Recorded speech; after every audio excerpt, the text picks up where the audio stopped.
This is not going to be a couch to 5K video because, like, what's lower than the couch? This is like a floor to 5K video.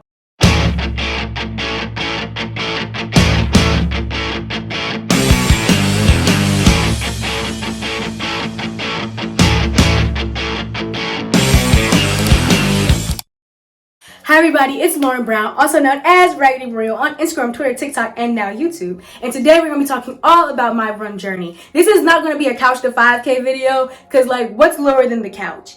This is like a floor to 5K video. I've always hated running. But I started running in May of 2022, so about 7 months ago. And in that time, I have done 12 races, including a bunch of 5Ks, a bunch of 10Ks, Army 10 miler, a duathlon, and a half marathon. So we're going to chat all about that. I'm going to go into my backstory of running, training, materials, and racing. So if you're like, I don't know where to start, I'm going to tell you where I started. And I started from, like, we had to join the track team when I was a cheerleader in middle school, and I walked during a meet. That's where we're starting from. We're starting from absolute hatred of running. In January of 2022, I was like, this year I'm gonna run a marathon. And that's gonna be that, right? And where did I get that from? I kind of have this thing where I feel like I can do anything once. Like, that's just kind of my motto when it comes to life. I can do anything once. I can't really think of anything that I'm like, nah, I can't do that. I can do it once. I actually have this whole series on my TikTok called the Summer Bucket List, and you should go check it out because it's really fun. But I try all these different activities, different foods, and different food places. I like to try stuff, right? And my parents actually run marathons. They've run marathons for as long as I can remember. My dad does triathlons, and he's even done an Ironman race. And because of their knowledge and resources, they hooked me up. So I'm going to tell you what they told me. So if they gave it to me, I'm going to give it to you. They also hooked me up with a run coach who helped me with scheduling, which I'll talk more about in training. But yeah, I was like, I can do it. But in January, I got in a car accident, and I do 8 weeks of physical therapy and no other physical training. So I really didn't get started until May, which kind of worked out perfectly because I also graduated from college in May. So once I graduated from college, it was kind of like a lot of things were ending for me. That sounds so sad. But like a lot of things were ending for me, you know, that whole chapter. And then I opened another chapter at the end of May. So I think I started at the right time. But because of that, I haven't ran the marathon yet. But I've done a half marathon. You should go check out my half marathon vlog if you haven't, if you want to see what race day is like in action and things like that. But that's kind of my introduction and kind of how I started becoming a runner and why I did. Now let's talk about what I needed and what I feel like you may need or you should look into if you want to become a runner. So let's talk about the non-negotiable first. This is something that you're going to absolutely need. Run shoes. You need running shoes. You need running shoes. You're going to injure yourself if you don't have running shoes. Go get running shoes. When I first started running, honestly, I didn't know if I was going to take it that serious. I had to run a couple times because I told you I always hated it. So I'm like, I'm going to run with the shoes that I have. And it felt like my shins were going to break open every time I ran. Like, y'all know that basketball player, his shin broke open? It was breaking news. Yeah, breaking news. Yeah, that was me because I was in so much pain because I wasn't wearing the right shoes. The shoes were not supported for running. Get some running shoes. That's probably the only non-negotiable thing on here. Because I feel like sometimes people make these hobbies like you have to buy the top of the line. You don't have to buy the top of the line. You don't have to spend a whole bunch of money. Just start. But you need some running shoes for real because you will injure yourself. And go to a running store if there's one nearby or if there's one in your city or town or whatever. Go to a running store because they're really, really helpful. I like going to Pacers if you're in the DC area. They have some in Virginia too. Go to a running store. They will look at the way you walk. For example, I wear the New Balance Super Foam X. Yeah, one of those. I'll put it over here. Those shoes, I have them in the wide. Why do I have them in the wide? I don't have any other shoes in wide. I probably should. But I don't wear wide shoes on a day-to-day. But when I went, you know, they looked at my foot. They looked at the way I walk, the way that my foot turns over when I walk. I got on the treadmill and they realized that that's the shoe for me. It's comfortable. They'll let you test it out. I tested out a whole bunch. You need that. Because really, you're going to be wearing these shoes a lot. And honestly, you shouldn't really be wearing them all the time. Like, wear them only for running or you're going to end up wearing them out before the race. But I'm on my second pair of shoes because I wore mine out. But you're going to need those. You wear them all the time when you run, and those are very important. So make sure you go get some running shoes that you feel are comfortable and have what you like. For example, I tried Hoka's, and Hoka's were just a little bit too light and airy for me. I felt like they were going to fly off when I was running. New Balance is more for me. If you go to a running store, they'll let you really try out the different shoes that you like and what you want and what you don't want. All right, so my mom just texted me and said I got into the cherry blossom race, which is a lottery to get in. So I'm really excited about that. It's super on brand, on topic, by the way. Hopefully I have a vlog for that soon, but let's get back to it. Here's the second thing that I honestly say that this is also teetering non-negotiable because it's so good and it's free, and that's the Nike Run Club app. So get the Nike Run Club app on your phone. I feel like the biggest thing for becoming a runner is you need to have some achievements and motivation along the way, because 13.1 miles or whatever your goal is, could be 5 miles, could be 3 miles. It's such a huge concept when you've never ran before. So you need those little things along the way to say, yay, I did something, or yay, I see progress, or something to track. Here's what Nike Run Club app tracks. So when you do a run, it'll track your time, your distance, your elevation gain. So how many feet did you gain? That's especially good for if you're running hills. Calories burned, average pace, and your heart rate, but average pace, right? And these things are super important to study and look back on. One, so you can see like, whoa, I really achieved that. Be happy about it. But also, I achieved that. Maybe I can do better tomorrow. That's really cool. That's honestly, I feel like when I started running, if I didn't have the Nike Run Club app, I wouldn't have lasted longer than a week. Also, distance alone, honestly, because I don't know what a mile looks like, what it feels like. I just started running, I just started walking. I don't know what a mile is, unless you're walking in a place that like you Googled it and you're like, okay, this is exactly 1 mile. That'll really help you. That'll really help you to not have to go back and try to figure out how many feet. It all tells you that in the app. Also, it breaks down every single mile. So you can look back as you do more and more distance. Say you did 3 miles. Okay, the first mile is my slowest, and the second mile is my fastest, and the third mile is average. Things like that. You can see mile by mile where you get tired, where you get winded, or where you want to improve, or where you might want to slow down. You can see all that in the app. And yeah, if you think I study my social media analytics, if you watch any of my influencer videos, if you think I study my social media analytics a lot, I study my running analytics way more, because I need that. I feel like running is way more mental than it is physical, because it's just such a big concept when you start running, especially you never ran before. And my parents run, but it's still just a huge concept. Like, whoa, a mile, whoa, a 15-minute mile, whoa. And then it just gets bigger and bigger and bigger from there. So the Nike Run Club app really, really helps with that. They record all your personal records, which I'm personally just totally into. So record your fastest mile, fastest 1K, fastest 5K, fastest 10K, and it'll keep it in the app. You can tap on it and it'll show you like a cute little graphic that you can screenshot and post to your friends, your followers, because you're really pressed about it, because you should be really pressed about it. You'll have that directly in the app. They also have some achievements that you can join in on and be kind of, it's a club type of thing. So if you have other friends who want to, join in on that, you can have that community. But just the app itself has challenges. So I did the November one, which was run 62 miles in a month. Boom. Just little badges. You need trinkets. You need trinkets along the way, because this is a huge mental feat. And every day is so different. Your body feels so different. I feel like that with any workout. Your body feels so different every single day. Some days are weaker, some days are stronger, and it's just good to be able to see, to look back and see what you achieved. It has every single run I've ever done since May in this app. It'll record how many you've done a month. You get special little placards for that. So bronze is 15 miles, silver is 25 miles, gold is 50 miles. I have not gotten platinum yet, but I fight for it every single month. So one day I'm going to run 100 miles in a month, and I'm going to be super pressed because my little app will record me for that. So check out that app. Next, something that's totally not necessary but totally helpful, an Apple Watch. I've always been against getting an Apple Watch. My dad tried to get me on the Apple Watch train for years, and I did not want an Apple Watch. Let me tell you why I got one when I became a runner. I was using the Nike Run Club app, like I always do, and I was on a treadmill. I put the phone down. It stopped recording my run. I said, whoop, that's enough. Because I need a recording of everything I've done. I need my credit, because I'm just so young, in running. I'm a baby runner. I need all the credit I can get. I need you to get every single minute I ran, every single 0.01 miles. I need all of that. So I went and got an Apple Watch.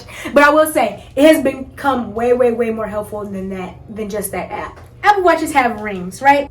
So the rings record how many calories you burn, how many hours you stand, and how many minutes you've exercised, right? You can go in the app when you set your Apple Watch up, and you can say like what your goal is for the day. So my goal is 550 calories. At first I had it like 850, and I was never reaching it. And that wasn't good for my health, my mental health. That wasn't good for my self-esteem, that I just could never reach it. So you can move it down and just figure out what you want to do. My goal for every day is 60 minutes of exercise in 12 hours, right?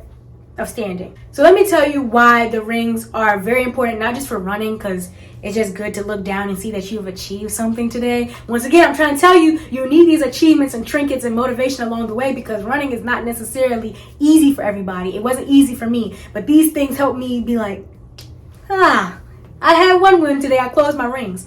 Also, when it comes to cross training, so when it comes to running, you cannot run every single day. Like, that's just not good for those joints, those muscles in your body. To be working the same muscles every single day, I wouldn't recommend it. I don't think anybody would recommend it. They always say you need to rest, and I'll talk about that more in training. So you can't run every single day. But when you have this watch, it can collect and time your other workouts too. So when I go to Solid Core, I can go to the workout app and record that. I can keep a record of all the different things on my watch, because obviously if I'm in Solid Core, I can't use my phone to record all the calories. It'll record all of that, and that will help you when it comes to cross training too. Also, like I said before, I did a duathlon, which is 2.6 miles running, 11.2 miles on a bike, and 2.6 miles running. So I use the Map My Ride app on here as well, because I don't want to hold my phone while I ride a bike. I don't have that much core strength yet to be riding with no hands. So Map My Ride, that's an Under Armour app, the fitness app that comes with it, the workout app that comes with it, and then lastly, My Water app. So My Water app, you can go in the app and put a goal, and these are all free apps, by the way. I don't pay for apps. You can go in and put your goal for how many ounces you want to drink, and that'll help you, and you can just like tap right here and say, okay, I just drunk 8 ounces, because water intake is going to be really important, especially if you start running in the summer like I did. But running period, you're going to need to hydrate yourself. And if you're trying to go for like a full body health, I feel like when you start running, like, I don't know, I was going for like a full body health thing, not in a weight loss sense, but like I'm going to need to help myself as much as I can. Okay, because this is really hard, so I'm gonna need to help my body. So I was like, okay, I need to drink as much water too. And like I said, I'm just one of the people who need a little motivation. So those are the apps that I have on my Apple Watch that I feel like could be very helpful. And lastly, let's talk about clothes and accessories. Honestly, I would say running is not like many other sports like swimming, gymnastics, cheer, football, basketball. You don't really need specific clothing, really just the shoes. But I will say get socks. You're going to need running socks too.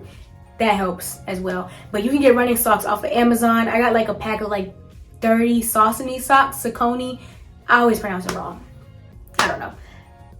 Off of Amazon. So you can get some running socks. That's probably the second most important thing. But as far as clothes, don't procrastinate for your because of your wardrobe. Like, I know when it comes to fitness, anything is really easy to like make a whole bunch of excuses and want to procrastinate, because like it's hard, I'm telling you. But do not let your wardrobe be a reason of procrastination, because you can run in anything. You can run in sweatpants, you can run in leggings, you can run in shorts, you can run in t-shirts, you can run in little jackets like this, you can run in long sleeves. It don't have to be dry fit. So don't let your clothes stop you. I will say, if you're gonna run, if you have thighs like I have, do go with long shorts. My favorite ones are from Amazon. I'll link those down below too. I had like 3 pair. I wore them in every single race. Like all through the summer, I wore the same shorts every single race. Like I'm like, oh, where are my shorts at? Get long shorts because of chafing. And I have the anti-chafe balm. Let me tell you, not worth it. Just get the long shorts, because the friction is going to be very, very hard for you to focus. You need as little distraction as possible. So get some long shorts. Also, those shorts have pockets. 2 large pockets. So you want to put your water, you want to put your phone, or anything else you want to carry, get those shorts. But other than that, wear whatever you have. If you do start running in the middle of summer, in the heat, in 90-degree weather like I did, I'm going to say make sure you get a hat, a cap, you know. Also, make sure you get sunglasses. You may think that you don't need them. One time I went to go run without sunglasses, and I just could not understand what was wrong. I thought I wasn't feeling it. No. Once I realized I had my sunglasses on, I was like, that's what it is. It's super sunny. You think that the cap is going to keep it all out? It's not. Get you some sunglasses. Don't even need to be run sunglasses. I have some from Kohan, but you can get whatever sunglasses you want. You don't need them. I run with both. A hat, sunglasses, and sunscreen. Don't skip the sunscreen. Stop that. Stop that. Get some sunscreen. Go to Safeway. Go to the grocery store. They have sunscreen in there too for cheap. Go get the spray on sunscreen. You're going to need it. I got super tan running this summer. You'll still tan, but you won't burn. Okay, training. My biggest training tip is just start. And honestly, I'm going to say this. Just start walking. I feel like when people say they want to become runners, they get so like, I need to run the entire mile. I need to speed run the entire mile as fast as I can. And when I run a half marathon, I need to speed run all 13.1 miles. I need to speed run all 3 miles, all 5 miles, all 10 miles. No, I have never in my life ran a race where I ran the entire time. Never. And I ran 12. Never. Run and walk. If you're not ready to run yet, walk. Start at 1 mile and then go from there. My cousin just did a 5K with me, and she just started walking like 2 months ago. Like, just started walking. And her thing was, I'm going to add 0.1 every single day. So 1.1, 1.2, 1.3, 1.4, 1.5 miles. Like, you can just add a little bit by little bit by little bit. And then she was ready to do a 5K. She walked a 5K with me. This was in November. And yeah, I'm so proud of her. But yeah, that's how she started. 1 mile, adding little bit by little bit by little bit by little bit. Make it bite-sized. Rome wasn't even built in a day. And that's coming from me, who loves to do stuff in a day. No, you can't do this in a day. And that's why it was so hard for me to become a runner. Because I'm like, I can't fast pass this. Because if you fast pass it, you're going to get injured. And you're really going to be mad. So yeah, walk a mile first. Just to see how far it is. I feel like you just need to see what the distance feels like. Walk it. Walk a half mile from your car. And then you know you have to come back. Walk a half mile back. Walk a half mile from your house, and you know you have to get back.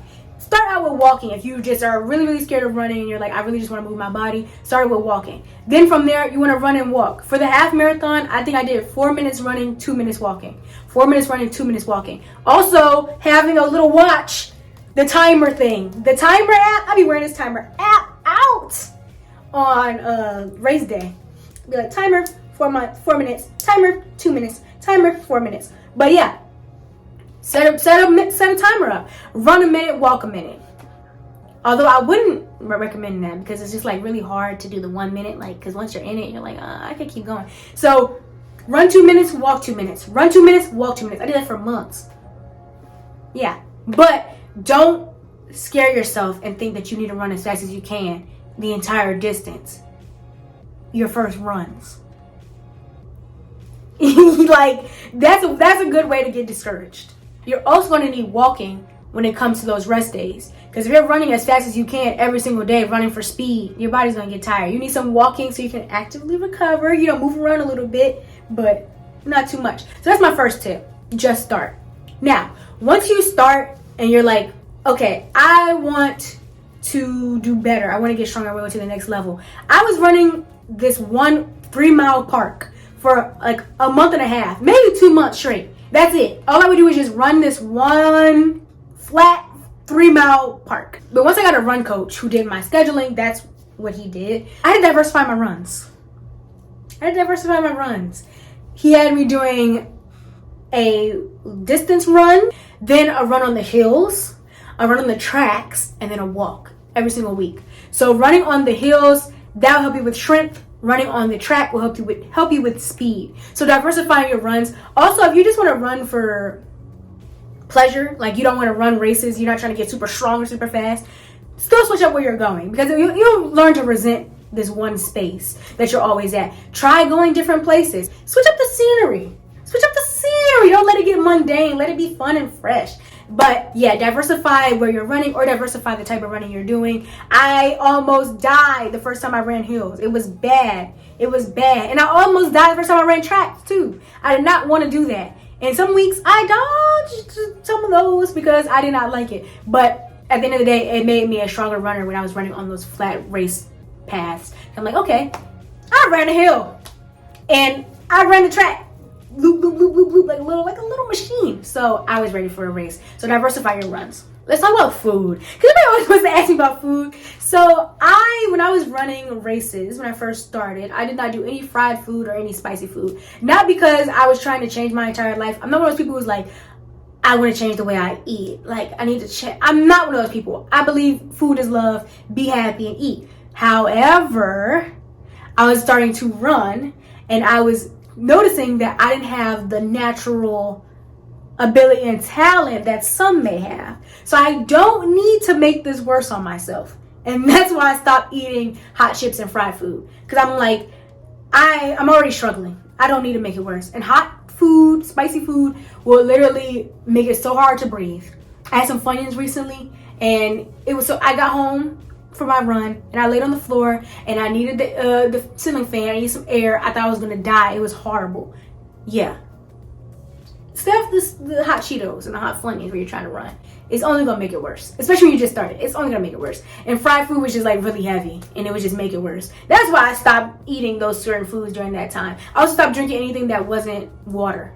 Because I'm like, I need water. Like, I'm running in the heat. I need water. I need to focus on water. And I was really into boba at the time. And if you know anything about boba, that tapioca is heavy. I don't need nothing heavy in my stomach. I need to be light as a feather because I can't run with all this in my stomach. I can barely run with nothing in my stomach. So, yeah, that's why my eating changed. But it wasn't in a whole, like, I want to be healthy, green juice. I want to be skinny. Like, that wasn't the vibe. It's just, I needed all the help I could get. Let's talk about rest. Rest is really important. As you can probably tell by my personality in the entire video, rest is not really my thing. I actually wasn't even sleeping when I first started running. Like, I just started sleeping this year. I would go days and weeks and I would not sleep. Like, I just did not get any rest. But it's really hard to run when you're sleepy, when you're tired, when your body doesn't feel fueled. You're going to need to rest. And you're going to need to take intentional rest days because you cannot run every day. You can't run every day. It's not going to make you any faster. In fact, it's going to make you injured. It's going to make you injured. It's going to make you hurt. It's going to make your muscles sore and tired. You're going to need to give your muscles time to repair themselves, right? So you're going to need to elevate your legs, ice them, rest them. Don't try to fast pass it. You can't fast pass running, which has been so frustrating for me. Because I'm like, let's just get it done. You can't just get it done. Your muscles don't work like that. So take rest for yourself.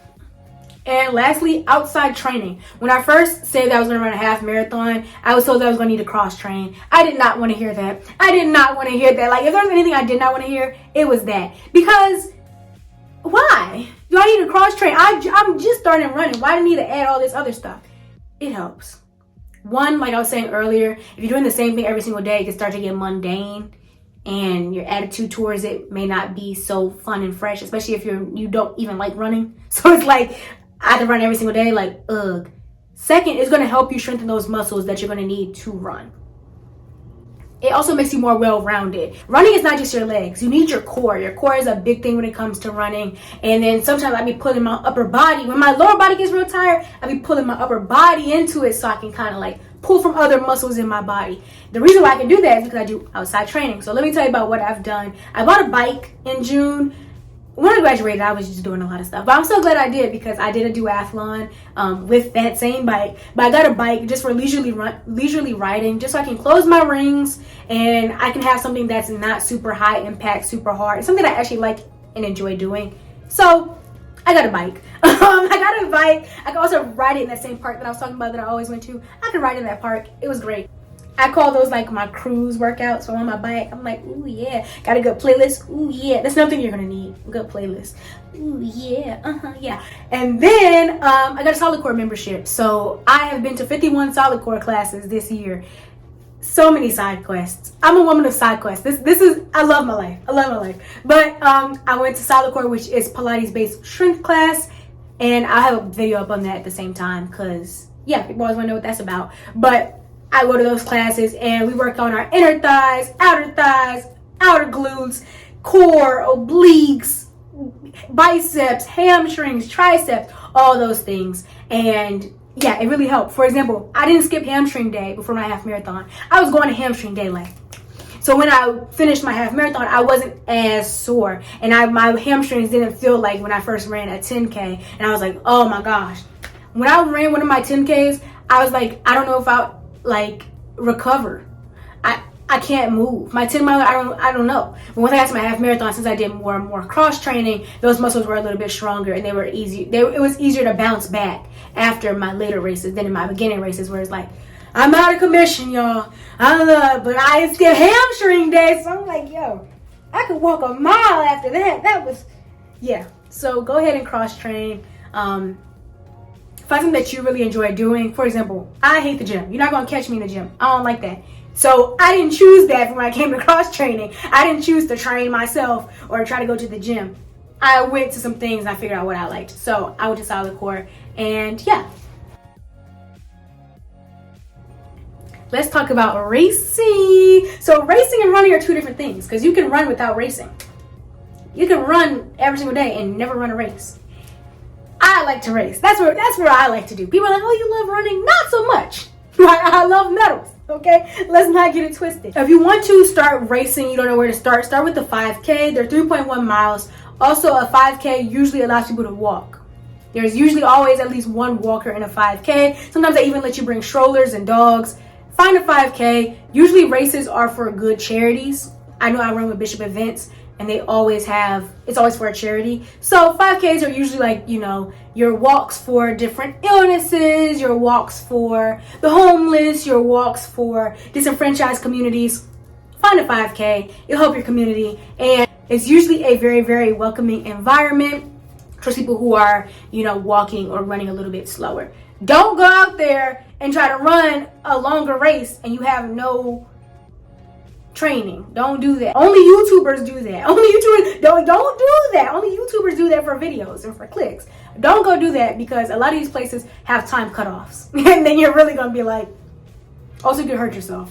Also, the environment is usually not called for that, but a 5K usually is. But every time you run a race, definitely double check to make sure they don't have any rules. Like sometimes they say no strollers, sometimes they say no dogs, sometimes they say no walking, or not even no walking. They'll say like, you only have an hour to complete this race, because they have to cut off roads. So if you have to cut off roads, and this might just be a Washington DC thing, when you have to cut off these main roads, there's a time limit, because imagine the traffic. So just make sure you double check the website every single time you run a race. But 5Ks are usually really, really good, welcoming environments for new runners. Tell everybody you're a new runner. Tell everybody, because people are gonna be super pressed, because when runners are runners, like, they understand where you're coming from being a new runner. So they're like, oh my gosh, like, yeah, so cool for you, blah, blah, blah, blah. So definitely start with a 5K. It's even greater to keep doing races with a company that you already know, because you know how they work. Like I said, I run with Bishop Events. If you're in the DC, Maryland, Virginia area, find one company and stick to it, because you know how they operate. That's a good idea as well. Try to find a friend to run with you or walk with you. That's always fun as well. I started this entire journey with a friend, and she actually got sick, so she couldn't run anymore, but we're gonna get back to it in 2023. But start with a friend. That's also a good motivating factor, and also somebody to be with you on the trails. My parents always run races with me. Have I run a race alone? I feel like I actually don't know if I ever ran a race alone. And they don't have to be at your hip. Like when me and my cousin ran the 5K, I did not see her the entire time to the end. They don't have to be at your hip, because that's really stressful. But you know, just somebody that you know you're gonna do this with, and somebody to keep up with, and send your little pictures like, you know, training, That's really fun. It's really fun to take your medal pictures together afterwards. Somebody to be there with you to get up in the morning. Somebody to see you cross the finish line, so you can get a friend to do it.